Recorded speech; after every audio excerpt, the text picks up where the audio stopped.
Sì, 2 KO nelle ultime 3 partite con Pescara e Sassuolo. Il Verona di Andrea Mandorlini ha perso fuori casa le sfide dirette ed è stato raggiunto al 4° posto in classifica dal Padova, ma in casa il Verona ha una serie positiva con 6 vittorie consecutive. Il Grosseto 11 punti in meno, ma sempre nella zona medio-alta della classifica, alterna ottime prestazioni e battute d'arresto preoccupanti. Nel Verona è pesante l'assenza dell'islandese Alfredsson, perno del centrocampo ma anche capocannoniere della squadra, fuori anche Mareco e Galli squalificati. Mandorlini cambia molto, ma schiera il 4-3-3, Rafael in porta, Kanji, Ceccarelli, Maietta e Pugliese in difesa, Russo, Taxidis e Esposito a centrocampo, Lepillier, Ferrari e Gomez in attacco. Nel Grosseto fuori Crimi e Consonni per squalifica, Viviani mette in campo il 5-3-2, Narciso tra i pali, Petras, Padella, Antei, Iorio e Giallombardo nella folta linea difensiva, Sciacca, Ronaldo e Asante a centrocampo, Sforzini e Caridi in attacco. Arbitra Gavillucci di Latina, assistenti Franzi e Begorin.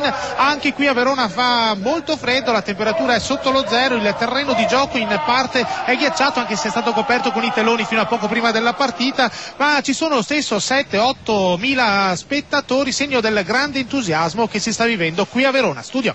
Tutto è pronto per comunque partire la squadra. Il Verona in vantaggio al 2° minuto, la rete da lontanissimo del francese Lepillier, quindi Verona 1, Grosseto 0. E a Verona siamo al 4° minuto, ma da circa 1 minuto è in vantaggio il Verona. Un vero missile del francese Lepillier, una decina di metri in diagonale dal vertice sinistro dell'area di rigore del Grosseto, ha fatto partire una gran botta con il destro che si è infilata sotto l'incrocio dei pali. Narciso fermo in mezzo alla sua porta, un tiro sorpreso il portiere, ma davvero una prodezza del francese. Adesso ancora il Verona in attacco, fascia sinistra, pallone in mezzo, Russo anticipato, ma ancora il Verona all'attacco, il pallone in mezzo, scivolano all'altezza dell'area piccola i giocatori, la parte ghiacciata del campo, e quindi faticano anche a mantenere il controllo. Un fallo sulla 3/4 di Pugliese, riprenderà il Grosseto. Una partita iniziata con il Verona a tutta velocità, siamo a 4 minuti e 15, Verona 1,